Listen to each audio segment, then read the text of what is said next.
は日本語の避けると避けるの違いについて説明したいと思います。例えば東京にある渋谷のスクランブル交差点、たくさんの人がいますよね。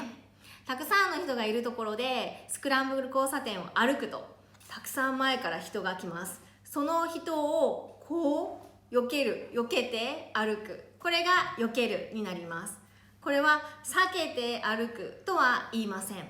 じゃあ避けるというのはどういうことかというと、スクランブル交差点にはたくさん人がいて、あそこを通るのが嫌だな、じゃあスクランブル交差点を避けて違う道で渋谷駅に行く、こういうのが避けるという意味になります。もう一つの例で言うと、雨を避ける、雨を避ける。雨を避けるっていうのは物理的に体でこう避けるっていうことなので、忍者みたいにこうやって避けなければならない、これが雨を避ける。でも雨を避けるというのは、雨が降っている、雨に濡れたくないなっていう意識的なところで回避したいと思うので、